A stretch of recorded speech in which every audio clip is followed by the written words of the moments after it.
Rajkot marketing યાર્ડમાં ડુંગળીની નિકાસ પર પ્રતિબંધ મૂકવામાં આવ્યા બાદ ભાવમાં મોટો ઘટાડો થતા ખેડૂતોને માથે ઓઢીને રોવાનો વારો આવ્યો છે। બીજી તરફ હાલ લસણના ભાવમાં નોંધપાત્ર વધારો જોવા મળી રહ્યો છે। માર્કેટિંગ યાર્ડમાં નવા લસણની આવક ન થતા જૂનાના 1 કિલોનો 400 થી 500 ભાવ બોલાયો હતો, જેમાં સારી ક્વોલિટીવાળા 1 કિલો લસણના 500 ઉપજી રહ્યા છે અને ભાવમાં થયેલા વધારો યથાવત રહેવાની સંભાવના વ્યક્ત કરવામાં આવી રહી છે। એક ખેડૂતે એવું જણાવ્યું કે જિંદગીમાં પહેલીવાર લસણનો આટલો ભાવ જોયો। પ્રાપ્ત વિગત અનુસાર ચાલુ વર્ષે વાતાવરણમાં આવેલા ફેરફાર તેમજ કમોસમી વરસાદને કારણે હાલ માર્કેટિંગ યાર્ડમાં નવા લસણની આવક થતી નથી।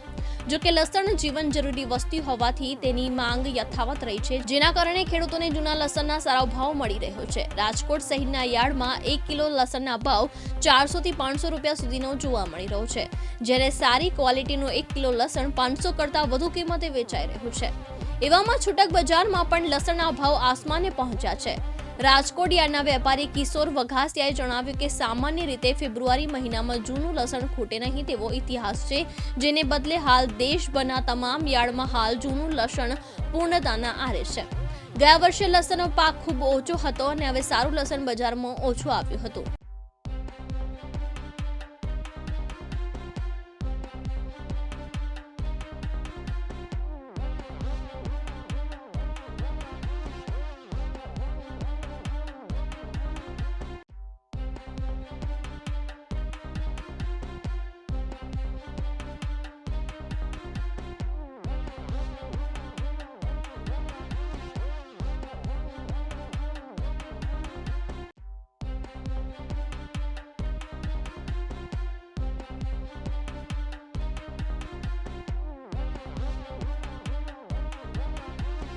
ભરત બ્રડવા સાથે રોહિત બોજાણી, દિવ્યાંગ ન્યૂઝ, રાજકોટ।